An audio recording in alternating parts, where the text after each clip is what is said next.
All right, welcome everyone. Welcome along to our special webinar, the latest in a series of interviews that I'm doing with very successful accountants. My name's Colin Dunn, director and founder here at Panalytics, and our topic today is business advisory in a post-COVID environment. And some of you are joining us from parts of the world where you might say, well, hang on a minute, we're not quite post-COVID yet. But hopefully we will be getting there soon in most parts of the world. And what I really want us to focus on today is what should we be talking with our clients about now? So now that we're through the initial stage of lockdown, from helping clients get access to government funding and so on, and I know especially those of you joining us from the United States, you've still got unresolved issues there with the forgiveness of the PPP loans and when you can even submit your application. So there's still some complexity there. But let's start focusing now on how we can best help our clients in the next 6 months or so. So to do that, I invited Michael Burke to join us. Michael's managing director at Burke Raftery Chartered Accountants. And Michael is very, very successful in the advisory space. He's got a very interesting background as well that he'll share with us. And I think you'll really benefit from listening to what Michael has to say about this particular topic. Michael, thank you for taking your time to join us today. Welcome along. Thank you.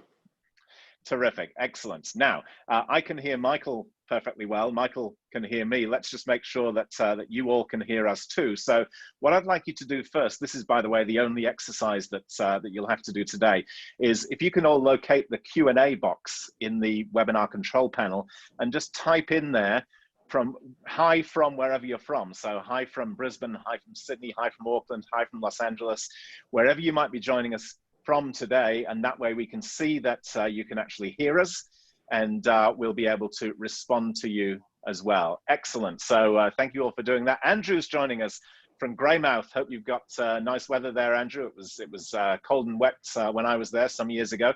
Scott's in Cairns. Per joins us from Sydney. Hello, Alex. Alex is in Melbourne. We'll talk later. We have Wendy joining us from Mullaney on the Sunshine Coast. Glenn's in Mission Viejo in California. Glenn and I spoke earlier this morning. We have Tishan joining us from Victoria. Brian's in the Margaret River. We have John in Brisbane. So clearly lots and lots of people from all around the place can hear us loud and clear. So thank you all for doing that. Now, one reason that we ask you to do that, of course, is so that when you have questions during the course of the webinar, you know where to go to ask those questions. So please feel free to fire away if you do have any questions, and we'll make sure that we either answer them during our time together today, if we have the time to do that. If we don't have the time, we'll come back to you afterwards with a response to your questions. We are also recording the session for you today. And so if you have any team members or partners who couldn't make the time today and you feel that they benefit from the content that we'll go through, please feel free to share that link, which we'll send to you after the webinar in an email. And also, if you've got any colleagues who you feel would benefit from these sorts of webinars, please feel free to pass the email on to them as well. They're very welcome to join in and listen in the recording. So with all of that in mind, Michael, let me come back to you.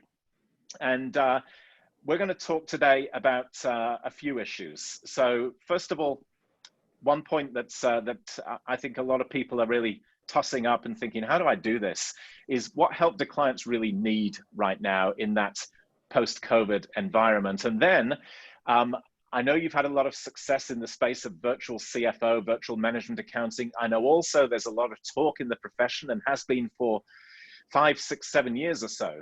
But you can count on the fingers of one hand, I think, the firms who've really successfully done this. And we're going to hear from Michael about how he introduced these services to clients, and also, Michael, some learnings that you've had along the way and how you've restructured some of those services as well. I think that would be very useful for people today. And then one response I often get from especially partners in accounting firms in terms of, well, this advisory thing sounds great, but am I not just creating more work for myself? So we'll have a conversation around how do we structure advisory services so that they're not partner dependent. And then bonus topic. So now I know a lot of firms who are thinking about growth, and we often say when in times of crisis, a lot of people take a step back or stand still, and what a great time to take a step forward.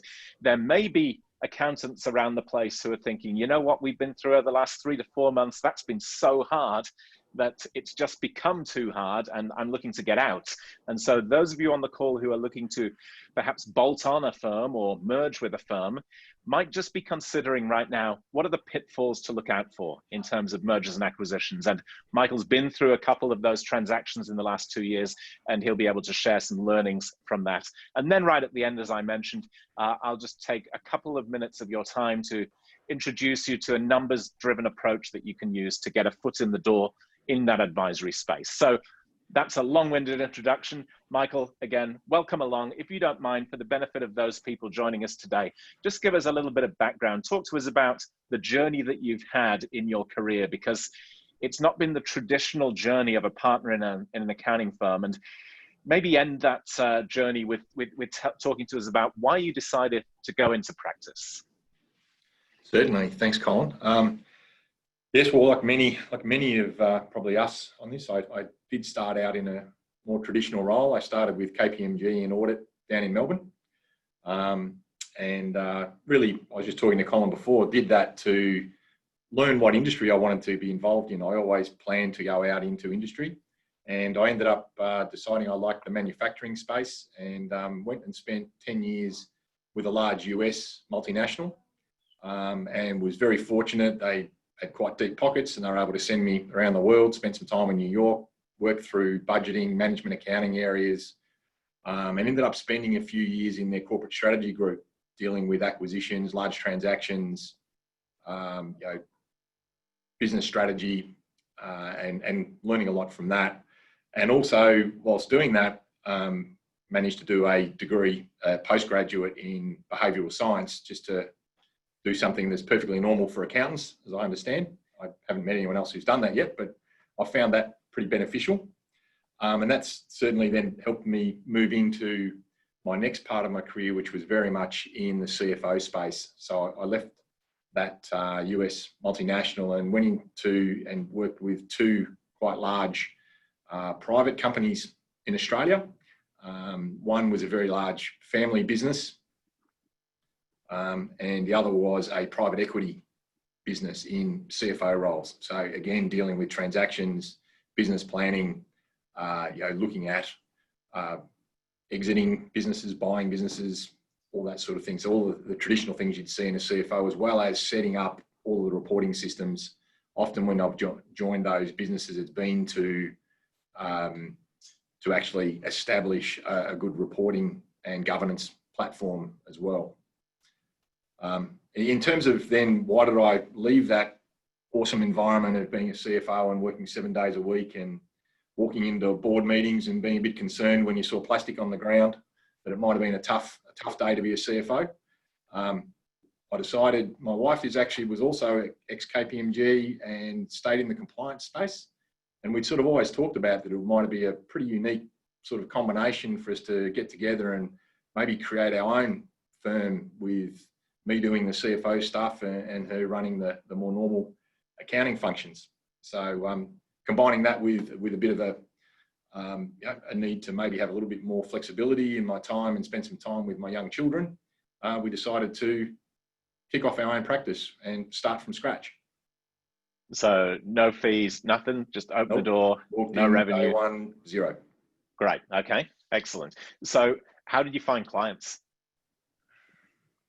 For a start, I guess it was very much, I had quite a lot of connections through industry with the roles I'd had. So a lot of those came from people that I knew. So going out and actually prospecting face-to-face was probably going to lots of meetings, talking to people and getting those people that knew me to refer others. So it was very much a referral base, more so than a marketing approach. Yeah, and the reason I asked that question, for the benefit of everyone, is when you start from ground zero effectively, then you need to do things. So, and go and ask them for referrals and marketing activity. And a lot of firms, maybe some of you joining us today, will have gotten to a size where you say, well, when I first started this thing, I was getting new clients coming on board every week, every month or so on, but that stopped. And the likelihood is you stopped doing the things that generated that revenue in the first place. Would that be fair to say, Michael? Yes, and you can even see that after 10 years. Mm. That the activity, you need to keep the activity up, and as soon as you drop the activity, you see the new clients and new referrals, and even new projects drop away if you're not out there talking to your clients about what you can do. Exactly. Yeah. By the way, Thomas in Southern California put in the chat, chaos opens opportunities. What a great mindset Absolutely. for our call today. Yeah. We started our practice immediately after GFC hit. Right. So you are one of many esteemed businesses that were established after or during a crisis and have flourished since then. So Mark on the last webinar talked about some of those as well. So welcome to that list. So tell us about where the business is now. So in terms of locations, number of team members, anything else that might be important. Yes, so we have the business is really comprised of, I guess, from a historical point of view, 3 different firms. The one we created from scratch, a business called Burke Raftery Co. down in the Gold Coast that have been around for 20, 30 years, which we acquired. And now BSC Business Advisors in Brisbane. So we have a Brisbane and a Gold Coast location. And I guess we'll talk a little bit later about the merger stuff. So we merged earlier this year with BSC Business Advisors. And our team now comprises 14 people in Brisbane and Gold Coast, and we've just got some new resource coming on board in the Philippines. So that's going to be a new experience. So I won't be able to comment too much about how that's working yet because it's brand new. Mm-hmm. And a lot of our focus as a business in the last little bit has really been that succession and getting that team together. Yeah. Okay. So as you look at your client base now, what sort of industries are you working with? What size of clients? Where are they located? So are there any common threads that run through the client base? Yeah, so not surprisingly, a big chunk of the clients, particularly from the ones we created, were manufacturing and wholesale, so product related, given that that's an area that I spent most of my time in industry and that's where a lot of my contacts came from. We also have a very strong presence in professional services, health, and I guess we refer to it as the construction vertical. So not necessarily builders, it's the people who play in that space from start to finish, the suppliers of those businesses, engineers, architects, right through some of those industries. The size varies probably from about $1 million to 50 million. So we have quite a few very large businesses. And the spread is largely local, but we actually have a bit of a presence through Southeast Asia as well, with some of those businesses having locations elsewhere in the world. And some of my contacts, I've done some work as a CFO and helping to coach some of those larger businesses, young financial controllers in other parts of the world. Yeah. So if you think about the services that you offer to your clients then, so just talk to us just briefly, so we don't need to go into great detail on this, but what would a typical client receive from your firm during the course of a year?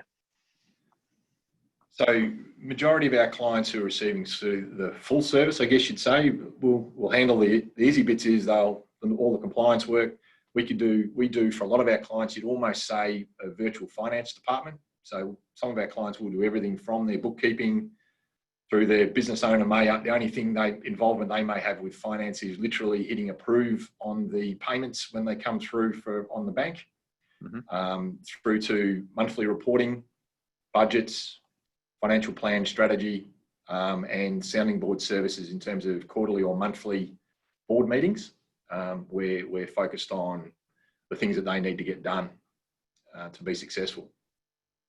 Okay. All right. So if a client was receiving that level of service, how would you price that?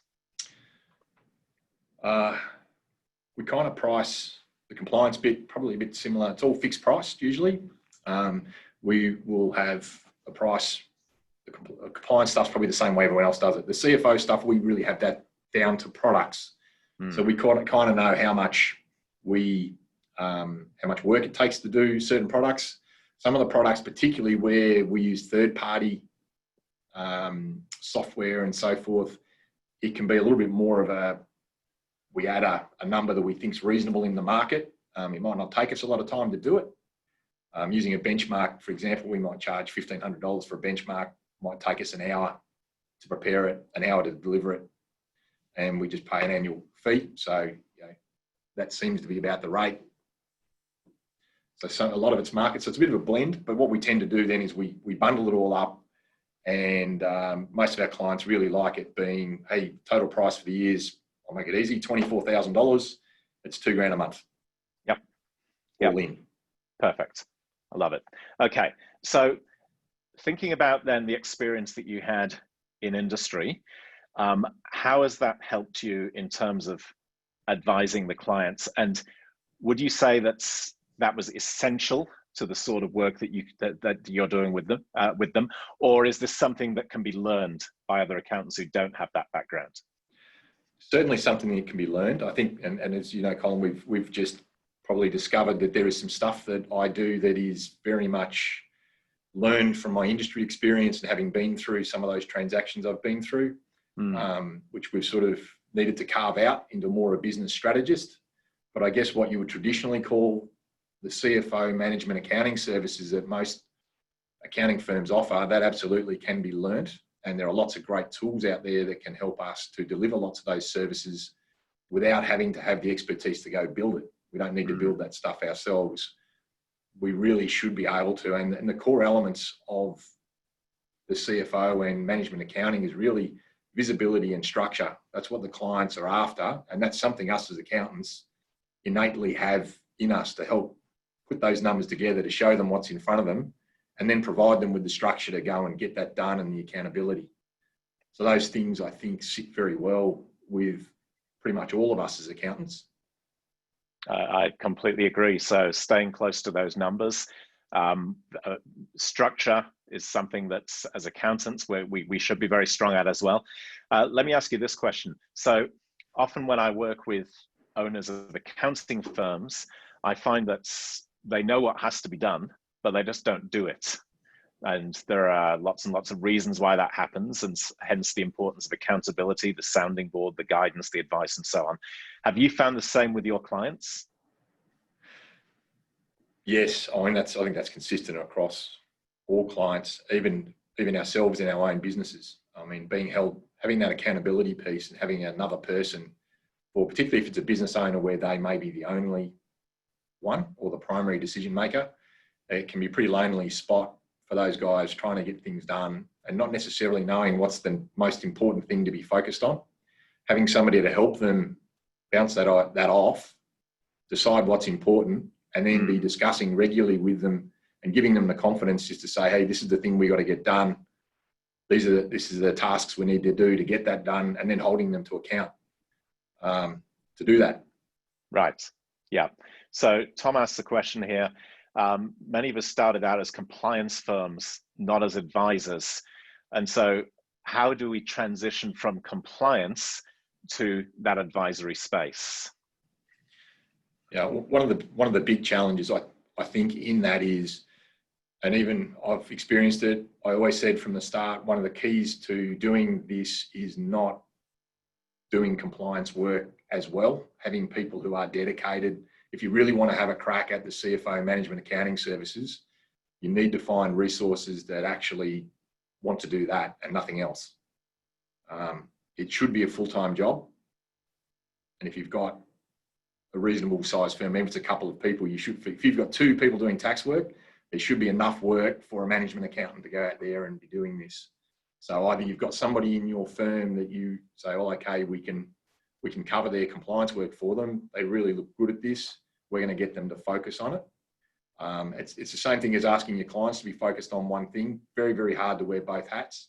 I know myself, when I've seen some things in our firm where we've had a merger and we've got a bit behind, getting in there to help with the compliance, all that does is you end up letting your clients down because you get sucked back into the compliance vortex. Right. Yeah. So think about the accountants that you've worked with over your career. So maybe team members in your firm, but also people you work with back in KPMG as well. So accountants in practice here. What do you think are the real issues in terms of transitioning from compliance into that advisory space? So well, I say everyone, most accountants say, we want to do more business advisory work. What do you think's stopping them?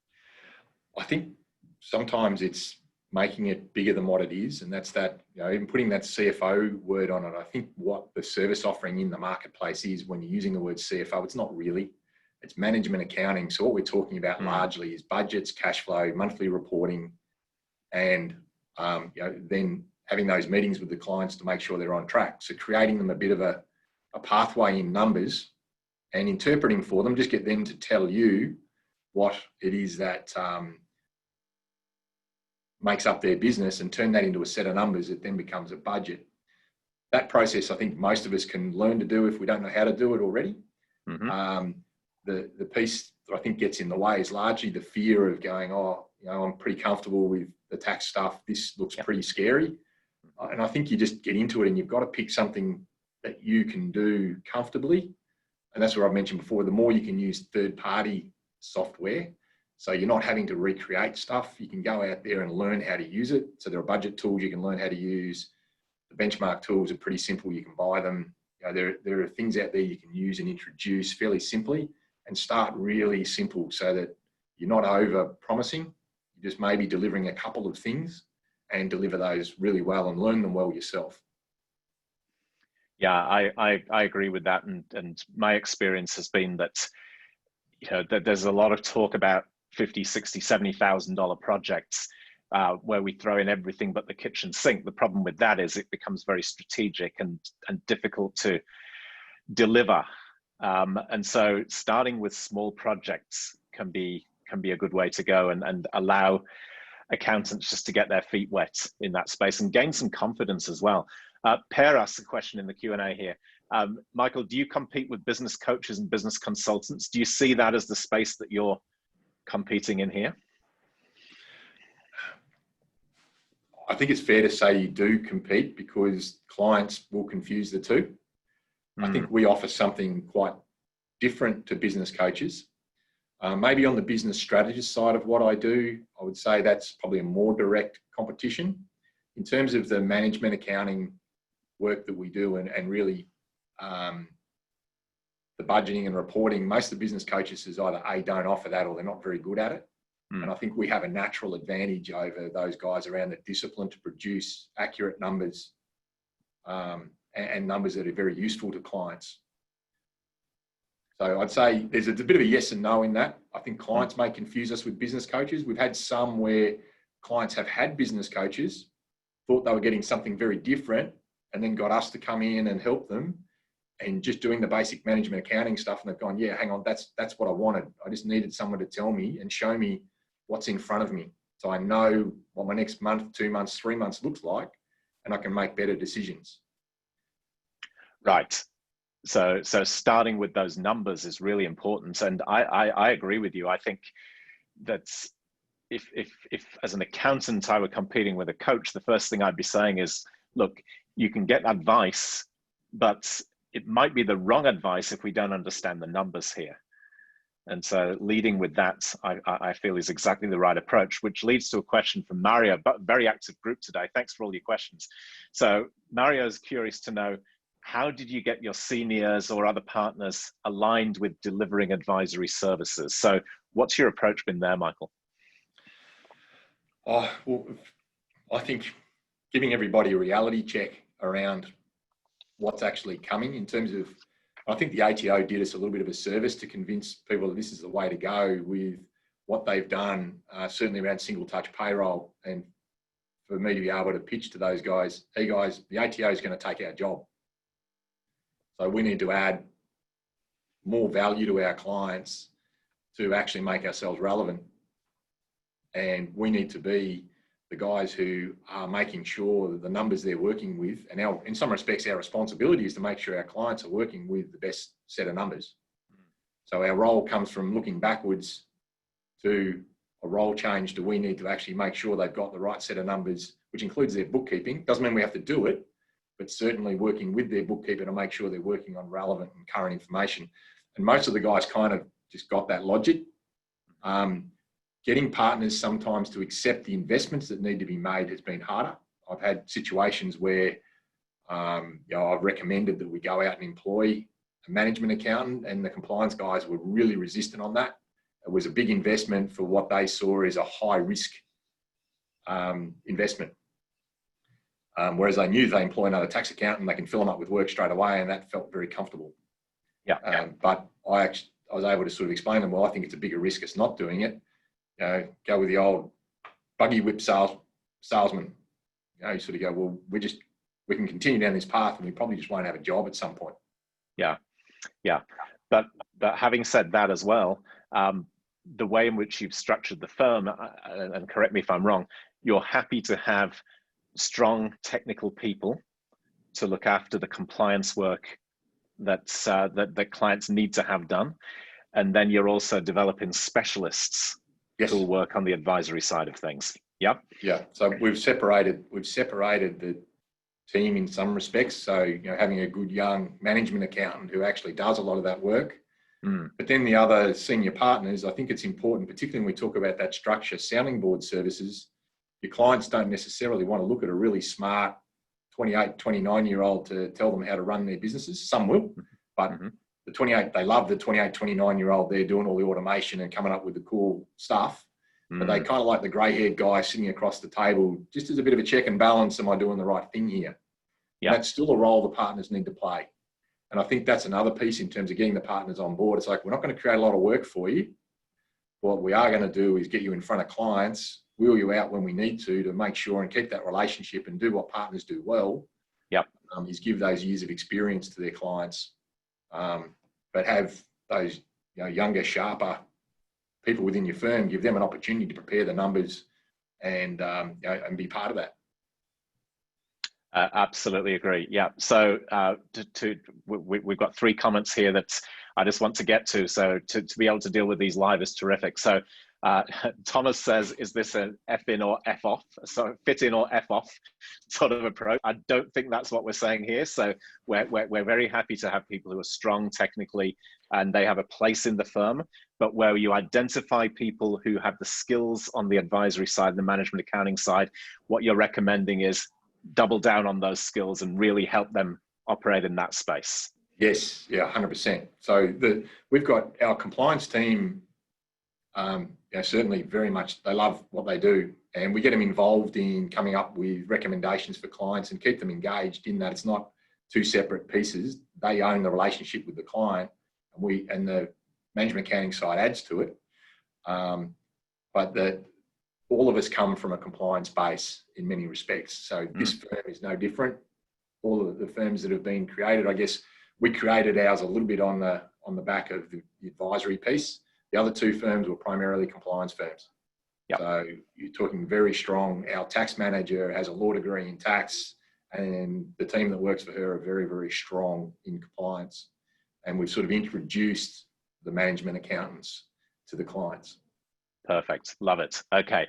Per says, great point on the grey hair. I love that. And spot on. So it's really important, partners who are on the line today, that you're doing the right things here, that you're doing the things that partners should be doing. So maintaining the relationships, coming in and sprinkling the magic dust at that strategic level, but thinking all the time about what can I get my good young people to be involved in here? And if you can stay close to the numbers, we'll be in great shape. Gary has a comment. He says, I totally agree with Michael's comments about separation of compliance and advisory. It's even worth having separate divisions to condition clients, team members, and partners in relation to appropriate and focused use of resources in a way that's client focused on providing value to clients when they need and want the service, not when the firm's got available resources outside of the compliance cycle. That's a good point as well. Do you agree with that, Michael? He's hit the number there. That's the thing with this type of service, is you need to have people who are able to identify when a client needs help. So they've got to be on their group of clients' numbers all the time, and they should be able to identify, hang on a second, we need to get in front of these, alert the partner, organise a meeting, we've got an issue here, let's deal with it and be constantly looking at their clients and how they're traveling. And you can't do that if all of a sudden you're buried for 2 months in compliance work. You know, the clients can't necessarily handle not having anyone looking over their business for that period. Right. So, which answers, Tom, your latest question. What have you done in terms of adding value to compliance? And what you're saying there, Michael, is, well, the accountants are charged with finding the opportunities in their client base. They may not necessarily deliver that advisory work, but they need to surface the opportunities, correct? Correct. And then some of the stuff we do get them to deliver. So where it fits within the skill sets they have. And we've asked them the question, what things they want to learn. So some of the compliance guys have learned to do some things like a cash flow. So where their client needs a cash flow, they're keen to learn how to do it. They got taught how to do it. So they deliver those things for their clients. So we haven't tried to exclude them. It's been more find out what they're interested in. And some of the guys have just not been interested in doing some of those things at all. And they've been happy they like their compliance stuff and they're happy to do it. And some others have shown some interest to learn a few things, but often the compliance guys have been a bit cautious. Oh, look, I don't want to go and be a whole management accountant advisory, but a couple of these things, I'd really like to be able to do a cash flow, or I'd love to be able to sit down and do a budget with my client. Yeah. Do you have a system in place to help them find those opportunities? Is that training, or is it integrated into workflow? How does that work? Wendy asked the question. Yes, well, it's integrated into the workflow. So we ask out of every compliance job that the compliance accountants who work on it look for opportunities from the clients to spend some time to review their financials and see if there are things that they think the client needs or should be focused on, and then have conversations with the partner. So there's also an opportunity for the partner to teach those compliance guys how to think. So you start to create that process of them thinking about what the clients might need in an advice space over time. By each time they do a compliance job, they sit down and as part of their review with the partner, they review these opportunities that they've spotted. And then following question from Wendy, which is about, let's imagine you have a compliance person who spots an opportunity, but they're not necessarily the best person to deliver that. Will you introduce somebody else from the firm to the clients to deliver that, or does one accountant just work with their set of clients and that's it? No, we would introduce the person with the skills, but we may have the person who does manage that relationship be the one who introduces them. So they would say, hey, I've identified this opportunity. They might have the conversation with the client about needing it, and then say, hey, and I've got young Fred over here who's a guru at doing this stuff. I'll bring him along and we can talk about how we might go about solving that problem. Perfect. Michael, thank you for answering these questions without notice. That's really helpful for those who are getting involved in asking questions live. Let me come back to the one point that we said we'd cover here. So what do you think clients need during the rest of 2020 as we come out of this phase of the pandemic? What are the key services you're focused on? I'll go back to two terms I used earlier, which was visibility and structure. I think those are the two things. If you're thinking about what a client needs, and the timeframes may have changed. So in the past, we might be thinking about annual budgets, this sort of thing. Helping clients to have visibility of the next month, 2 months, 3 months. So those timeframes are probably shorter in many respects. I tend to like quarters, and then creating a structure around what are the things that we need to do. And that may be a survival thing for some clients. It may be clients are starting to think about how to take advantage of, they might be in a better financial position and be able to invest in winning new business. And once we've identified the area that they need to focus on to push out of it, help them to work through those tasks that need to be done, and then work with them to keep them on track and keep them focused. So a lot of the clients very much feel overwhelmed, as many of us as accountants do. So we're feeling overwhelmed, they're definitely feeling overwhelmed. So to help them stay focused on one key theme that they need to, one thing they've got to get right. One thing at a time. Yeah. One thing at a time. It might be this 3 months we're just working on, marketing. Or it might be, hey, we've got a bunch of stuff we've got to do to get our cost base right. That might be the one thing we're working on. Whatever that thing is they need, just focus on that one thing for a period of time. Okay, so now I know we've got people listening in who say, hang on, you just said marketing. So how can you help a client with their marketing? What's your approach there if marketing is the issue for them? Well, we certainly don't advise. I'm not a marketer, so I wouldn't help them to come up with a marketing plan. But if the task thing is they needed marketing, then it might be, well, do you have somebody who works with you with marketing? The bit we might help them with is once they've got their marketing, and they might be part of that meeting, get their marketing people in and we work out what the plan is. Yep. And our job in many respects is that sounding board role of, rightio, we said we were going to do these things, how are we going? On track. Well, hang on a sec. Why are you over there playing with and looking at a new machine and doing this sort of thing here when, is that really what we're supposed to be doing? We said we're going to be focused here and trying to keep them on track. And it's okay for them to deviate, but they just need to be conscious that they're actually off plan. So your job is to keep them on plan. And you don't need to know about marketing to do that. You'll have minutes of your meeting, of what the tasks were that were agreed, who was doing it and when they were doing it. And you just keep them on track and you're checking in with them. Perfect. As often as they need to. Yeah. And as you build your quarterly plans with clients, are you looking at metrics such as how many new leads do we need to create here and, Yes. and how many new customers? So just building that from the bottom up based on those key drivers. Yep. And if they've got systems whereby they're tracking those things where we can report them. So you certainly want to have whatever those actions are or the theme you have for that quarter. You want to have 1 or 2 or 3 key KPIs that they're working towards, key numbers that we know we can track from their existing systems, and hold them to account. We need to have a target line. So you've heard me say a million times, probably Colin, the critical element through this for these clients is making sure that the structure you've set for them sets clear expectations. So we have a target. There's a number there that makes it very clear what we're trying to achieve. Make performance visible. So again, that could be us in helping them with creating the reporting they need to be able to track against those targets. And then the confirmed behaviour piece. That confirmed behaviour piece is very much around having the conversation. We said we were going to do this. Clearly, we've done this. Why do you think that is? What can we learn? Is there a reason we're off target? Do we need to change something? Or do we just need to put some more effort towards that same action? Yeah. Fantastic. So think about when you first started offering strategic services and CFO services to clients. What have you learned from then, from those early experiences? And in particular, what have you learned in terms of how you need to structure these so that it's not just all about you? Yeah. And that was certainly has been a significant learning. So for a start, it was very much me using my experience and the things that I knew and the tools I knew how to use already from the time I'd spent in industry. And I was able to do that pretty much live on my feet. So the experience was fine for the clients, but to teach somebody else in our team, and that became relevant to me when one of our young compliance guys actually showed some real talent for this sort of work. For me then to try and turn him into me was basically impossible because he just was never going to get 20 years of experience in industry.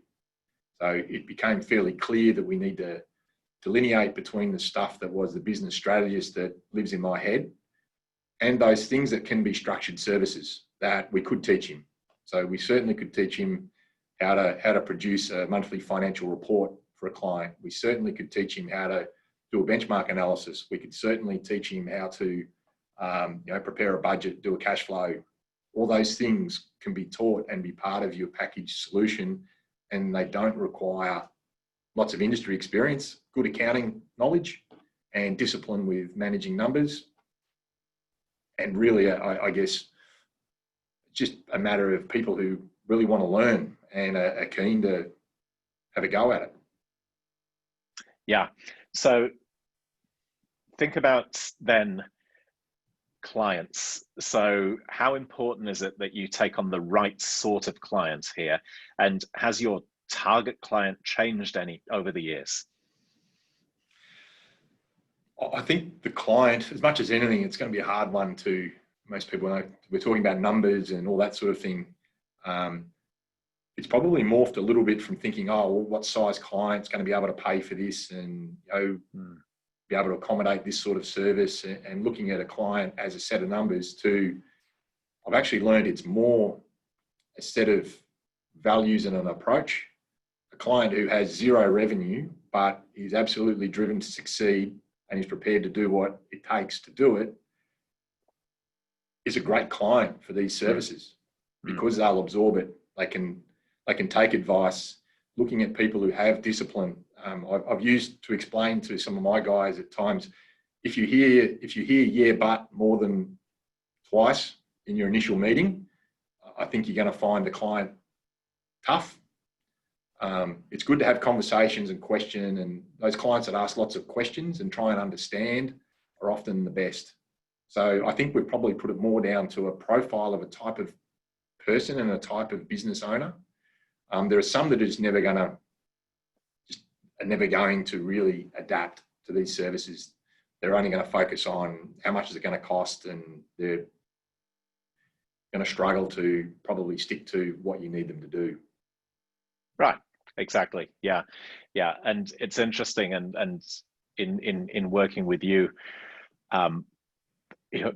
10 years ago, maybe you would say, well, the ideal clients will pay me a big chunky monthly fee, and I'm out there helping them and getting my hands dirty and offering the strategic level advice. But there's a cap on how much of that you can do. Yeah. And so finding a way in which you can then leverage that so that you're there in the background to just use the grey hair, as you so eloquently said before, is very sensible to me. Another way it's been, I think I've described it before, is it's almost like, you get those good, when I say young people, they might be young to me, but the good young people in your business who are working that, we talk about them, they get the partner out of the closet, they wheel him out, put him into the meeting, as you say, sprinkle the magic dust, wheel him away, put him back in the cupboard, and they do all of the work. So you really need quite a small amount of that grey hair time. The real work is those people who understand and have the time to learn the technology, learn the tools, and have the time to be regularly monitoring how clients are going and having daily conversations with them on the tactical stuff. Yeah. A couple of questions from the floor here. So from Wendy, where do you get the best mileage with advisory? Is it with existing clients, or do you have more success with new clients to the firm? I'd almost say 50-50. Because it seems to be when you do a really great job with an existing client, it's not quite one-to-one, but you almost seem to get, they will tell somebody else. So I almost think you pick up a new client, but I think probably your answer is yes, it is from existing clients. That once you actually, they're the easiest ones to go and sell, to go and explain this to. They already trust you. And then once they experience it and they say, how great is this, they'll tell somebody else. Right. And then the new clients love it. Yep, fine. It's certainly the easiest to approach existing clients who already trust you. Yeah, that makes sense. Tom has a question. He's based in the USA. He says that our business culture regards CPAs as exclusively tax specialists. So the terms CPA and tax experts used interchangeably. That's both a positive, but also a negative. So Tom says, we're battling this perception as a cultural reality. What can we do to overcome that positioning in the US if we want to be accepted as advisors? I don't understand the US market probably well enough from a perception point of view, because we kind of don't have that here, I guess. But from a marketing standpoint, we've talked about having different division. Maybe you spin off a completely different component that doesn't carry you may have CPAs in there, but don't promote the CPA brand with it. Promote it differently. Promote it maybe another way. I don't think you're going to change the way CPAs are perceived in the US. You're probably going to have to work within that restriction and work out another way to promote your services that maybe you're not promoting them as CPA services. Maybe you go out and actually bring somebody into your business who isn't a CPA or is from industry who can help lead it. I've recommended to a few, go and employ a management accountant and set up a business division, which is a management accounting division, not a CPA division.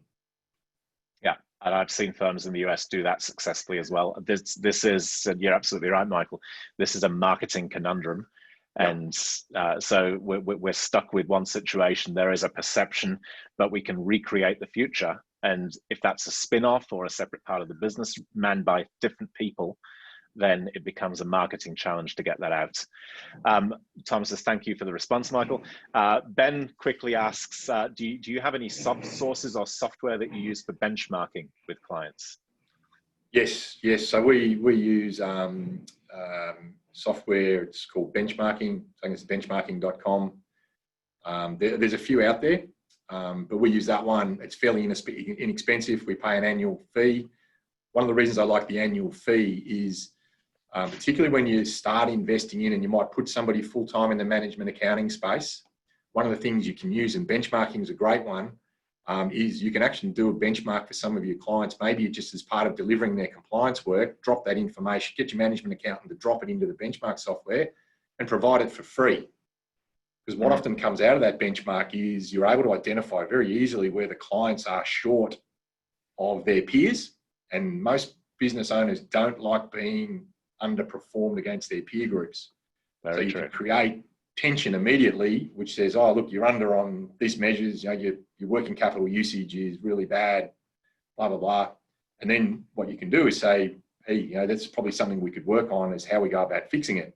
Do you need some help with that? Yeah, I do. Then you've got yourself a project and your management accountant just paid for himself. That's it. That's right. Okay. Because of all the questions we've had, I just want to make sure we cover the merger and acquisition piece, Michael. So if you don't mind just sharing the learnings that you've had from those two transactions, I think that'd be very beneficial for several people on the call today. Absolutely. So the first transaction, I think, was maybe 3 years ago, where it was an acquisition. And I think that with the learnings from there versus what we've done now with this merger was, I think the key elements when you're looking at it, difference is really good. So with difference comes leverage, but it's what's different. So it's not that you're not looking for a firm that's exactly the same as you.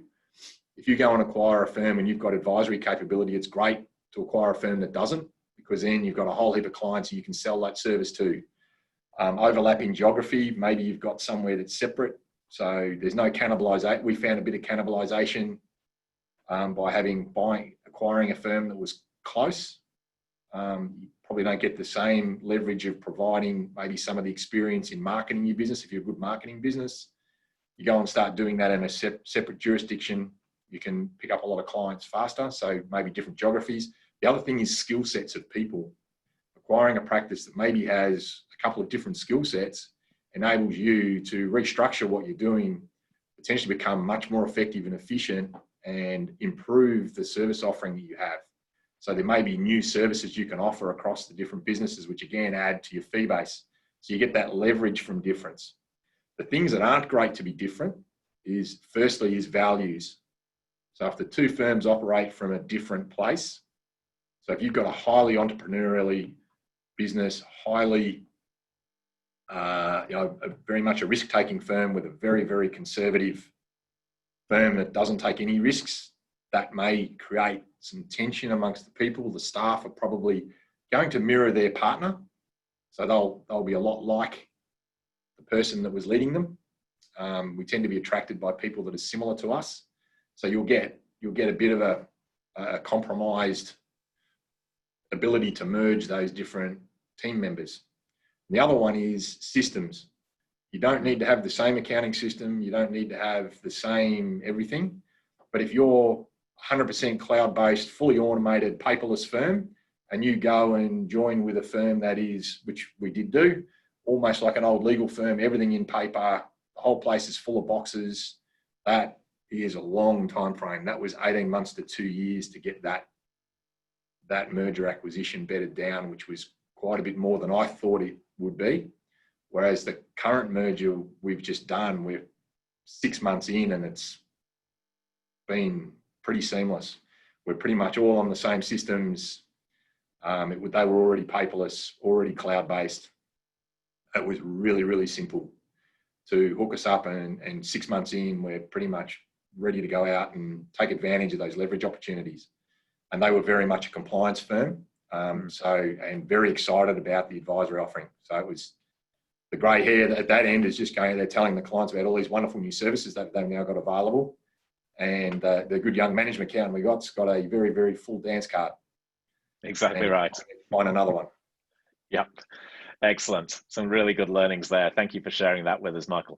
Let me just take a couple of minutes, if it's okay, just to follow on from something that you said in terms of staying close to the numbers and then working on one thing at a time with clients. And one thing I just want to share with those of you who are listening to us today is one way you can do that is using our growth equation. And if you've not seen this before, let me very quickly take you through how this works. So with any business, I think it's important to understand where's revenue coming from and what's driving revenue, and the same with profitability. And so if we look at the example on the screen here, what we see is that this is a business with 2,000 existing customers spending $5,000 a year each, and they lose about 10% of their customers in a typical 12-month period.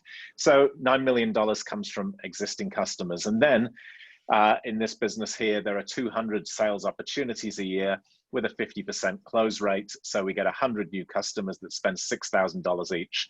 So our revenue is 9.6 million. We operate with a 60% cost of goods sold. We've got $3 million in expenses. And so we can see the current state of the business.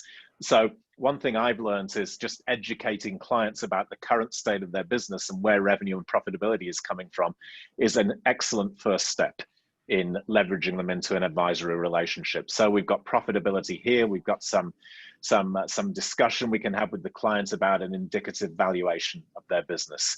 And then what you do, and this is where Michael was saying that using third-party software is a great way in which you can train your team to have conversations. All we're going to do here is have a conversation with the client, get them focused on the drivers you see on the left-hand side of the screen, the current position of each of those drivers, and then the client sets some targets. And it's really as simple as that. And once the clients set those targets, then we can look at the potential that lies within this business. And so in this case here, by achieving the target set, the business can move to an $11 million business, and profitability more than doubles. But really, really interestingly, of course, is where should I focus? And so let's imagine this client says, profit's the big thing for me. And they get excited about how do I unlock that additional profitability in the business here.